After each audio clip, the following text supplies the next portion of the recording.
performance? I will impress anything you do, man. At the end of the day, I just want all the young fighters coming. I just want them all to be the best they can be. I'm happy for him. I come here to support him, and he did his thing, and I'm proud of him. Absolutely. When can we expect AB back in the ring? September.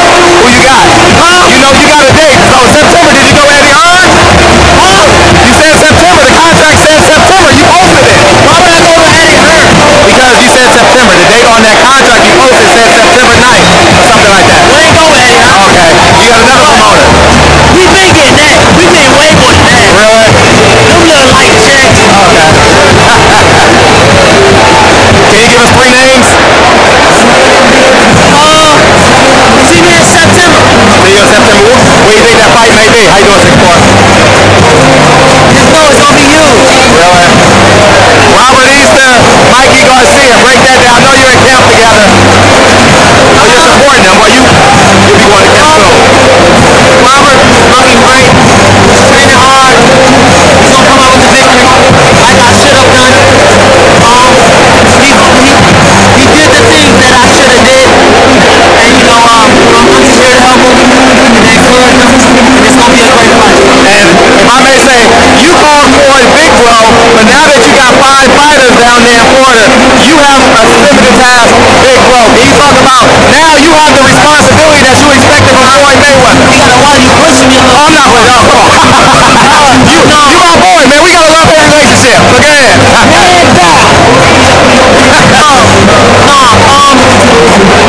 I mean, you know, I'm just here to help the fighters. I really want the best for them. I don't just say this on camera and then when the cameras get off, I don't fuck with the guys. I really love my bros. I call you my brother, my little brother. I love them. And I just want the best for them. Now, I gotta ask, because you just posted it 2 days ago, and Instagram, YouTube went crazy. What the fuck is going on, man? We done had 20 conversations. What the hell's going on, man? Ain't shit going on. What up, man? Tonight, I got a party at Republic Ranch. Then, I'm gonna go get this money, and then I'm gonna go fuck with my man Pearl. We having fun. You let me know. Then I got, you know, the CEO.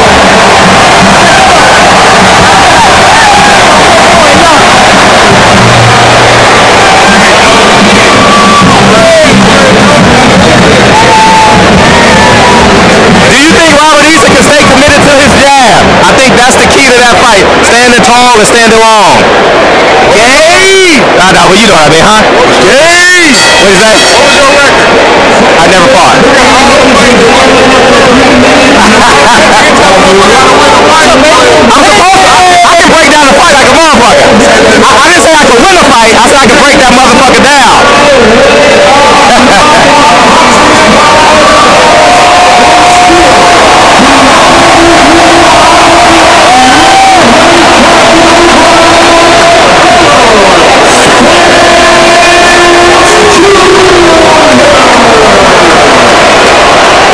I mean, he obviously was a man of his word. He did exactly what he said. I think that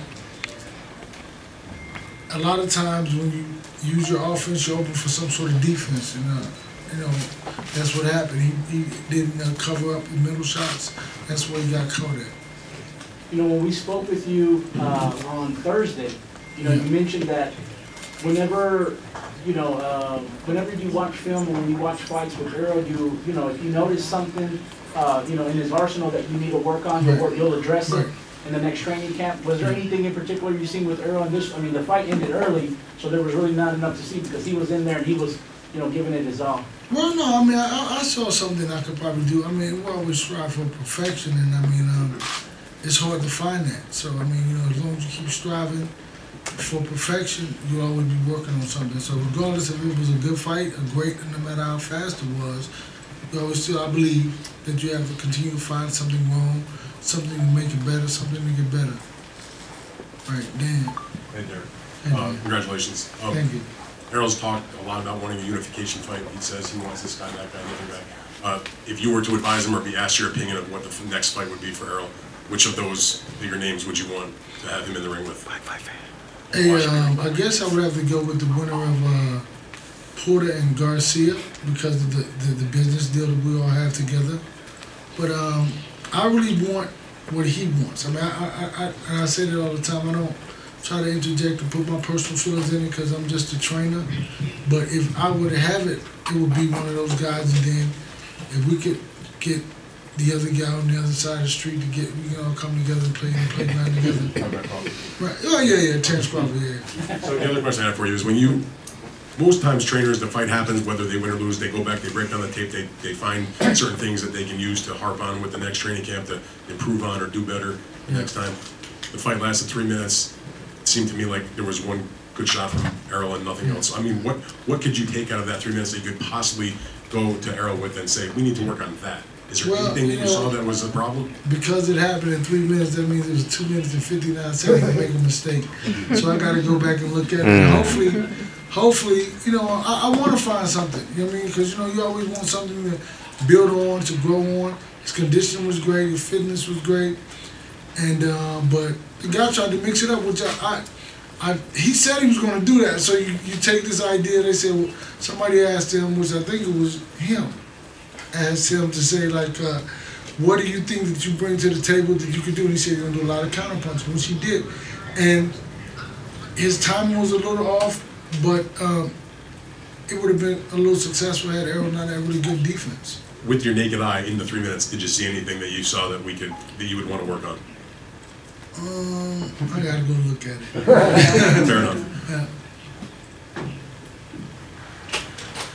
How special was it that in addition to your community came out, the Dallas Cowboys came out, people drove in from Tulsa, Oklahoma, St. Louis. I heard someone say they drove 6 hours from Memphis, and he's a hometown basically hero. How do you respond to the response that Errol Spence has had throughout this southwestern region?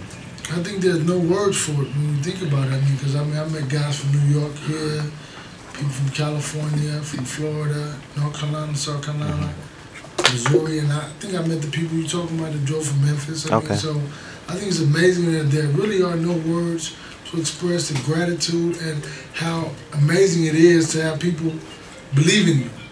Or, you know what I'm saying? You know, that's me.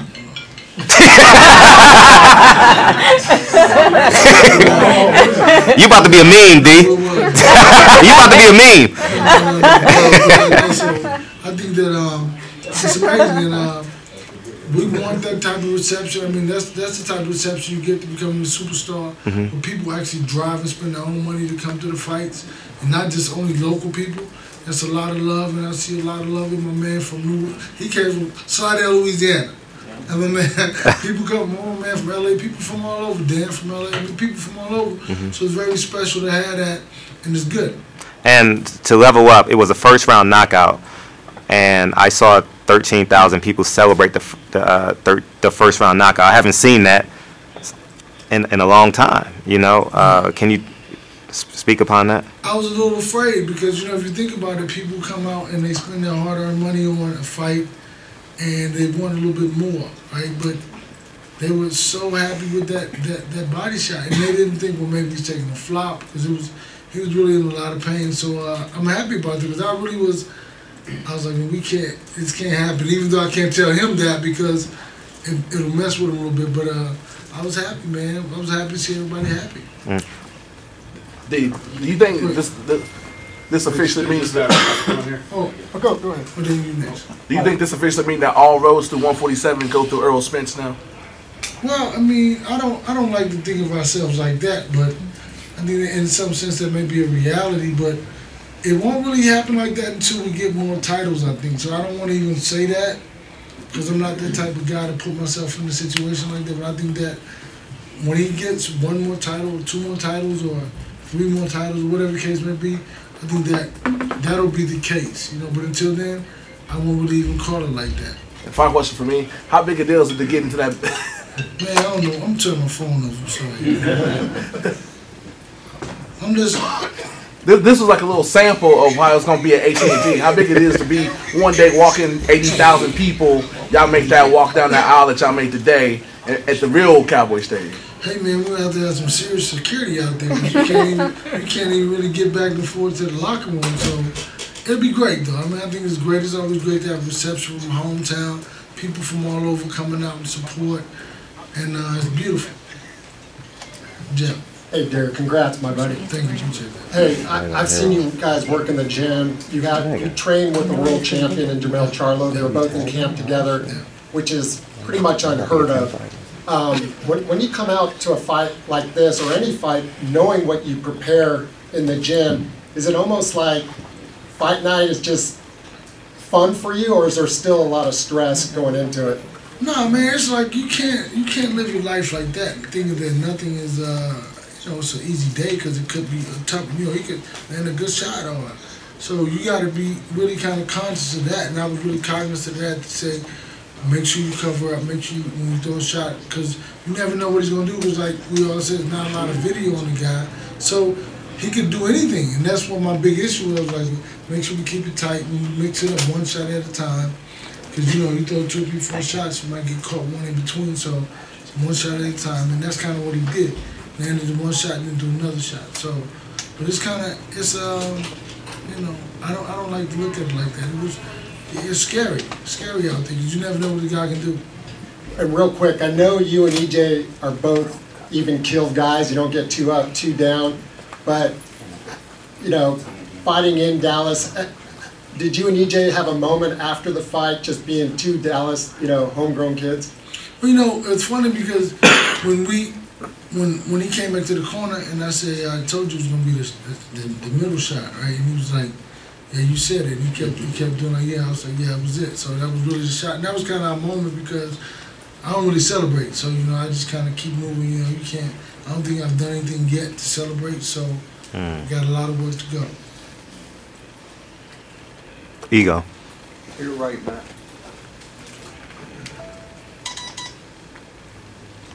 Before tonight, you guys fought Peterson in January, and you had the Peterson fight.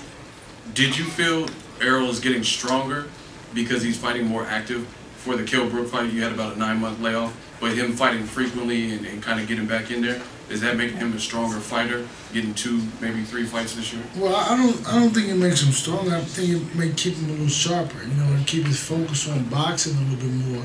I think that his strength comes from his understanding of how to rotate and put the power on the shots, So he has that. So he rotates pretty well. I mean, if you notice, that body shot was kind of like, it was real good. But the 2 fights this year earlier, with this one included, keeps him sharper, I believe. So we'll get one more at the end of the year, and hopefully it'll be Porter and Garcia the winner of that fight. But I don't know. I mean, because it could be. Who knows? How do you take that fight? Who do you think is going to win, Porter Garcia, and how does your fighter do against the winner of that? Well, I'm always choose my guy first of all, but I think that I'm just going to look at it as a fan. I'm not going to really get into it about who wins, because it doesn't matter. I mean, it's whoever wins, they'll be the best guy from that and the WBC champ. So I look to get another green towel.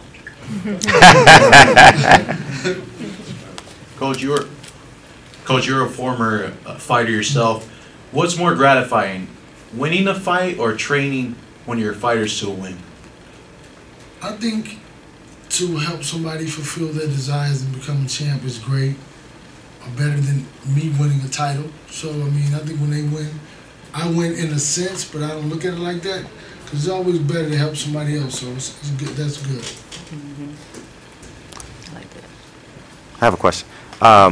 Going into this morning, Derek, what's the what do you do to stay under 10 pounds? Like, are you in charge of it so the fans at home can understand the 10-pound?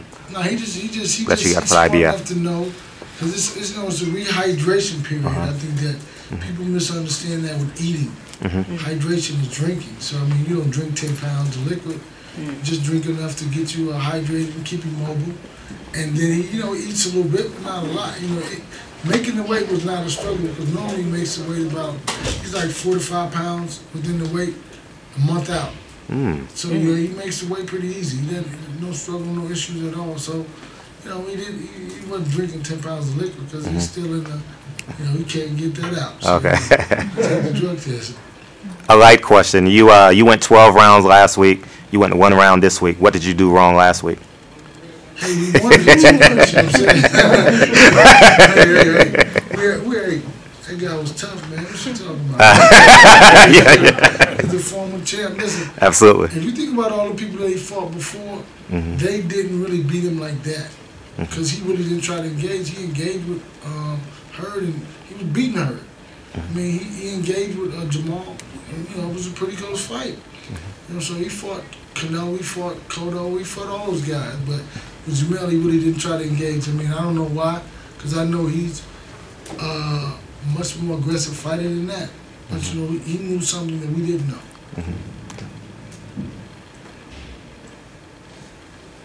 Any more questions? Uh-oh, what we got? That's my man. Can you, congratulations first of all. Thank you. Can you line up the top 5 best body punchers in boxing right now? Right now? I don't know, man. I really don't watch boxing a lot, man. You know, I watch the good guys, you know, so it could be, Regis Progress is good, yeah. Arrows is good. I think Crawford knocked people out with some body shots. I think, gotta say Ward, even though he's not active, but, you know, he's within the last year or two. And, I don't know, man. I mean, Lomachenko had a good body shot.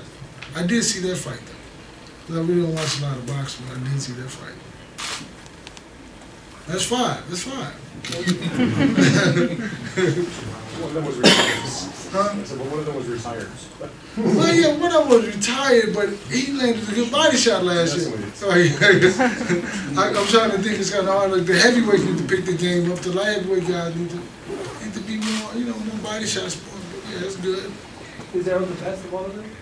Body shots? Oh yeah, without a doubt. Yeah. He throws so many of them. You know, he's committed to it. You know, so that's the difference from throwing a body shot and showing a true commitment to it. Because he's a guy, if he sees something, he hits you, and if he's okay, and if he doesn't get a reaction from you, he's like, I'm gonna get a reaction from you.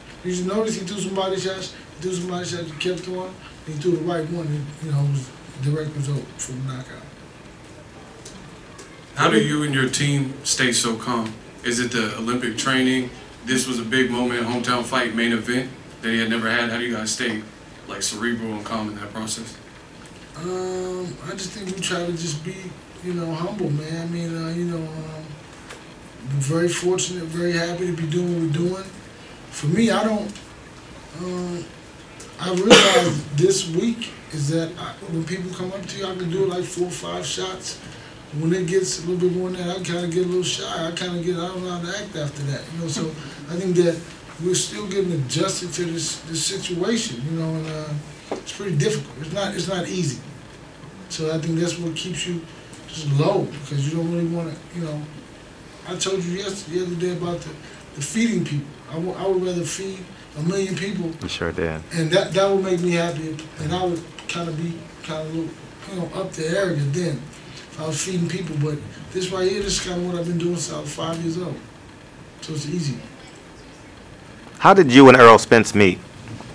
Well, I used to box in the gym with him, and he was amateur and I was pro. And we sparred like when we first started boxing. Oh. I was working on my defense. That's my second question. How did y'all do in sparring? Yeah, I was working on my defense. But then we kind of like over time, I saw his dad at a boxing tournament fighting.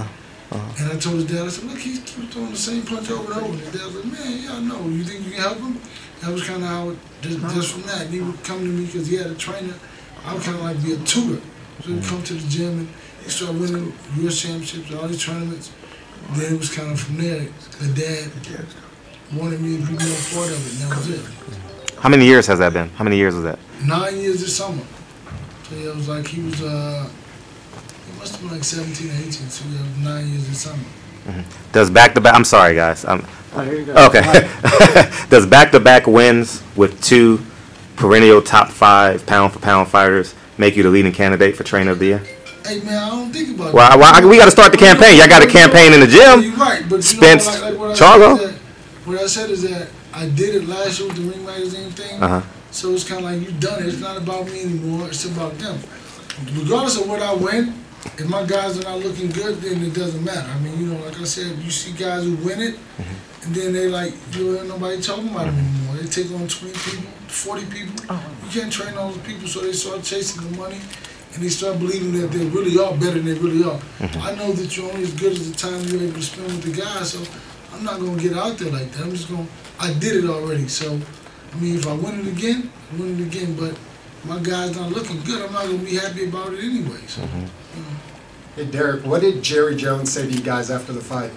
I mean, he was kind of just like, he was congratulating us and say he wanted an autographed glove, you know, so I got to send him a glove, but that was it, that was about it. You know, he wants us to come back. He likes the reception everybody gave us, and it's a pretty good deal. Derek, how quickly do you feel that you guys will be back in the gym?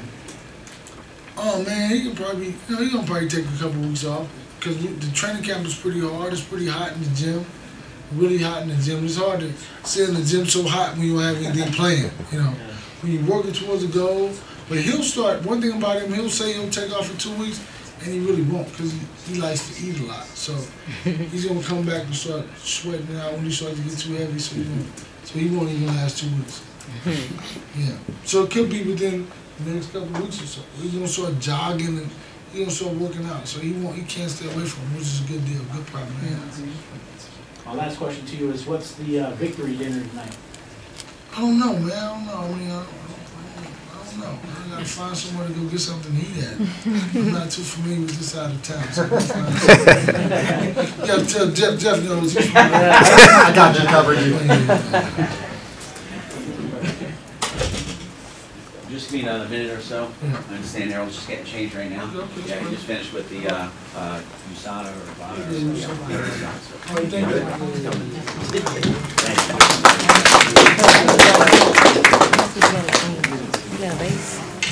Yeah, so Derek James, ladies and gentlemen, we appreciate his time, and what a tremendous job he's done. I mean, what a 2 weeks for Derek James, back-to-back weeks. Jermell Charlo last week, Errol Spencer Jr. tonight.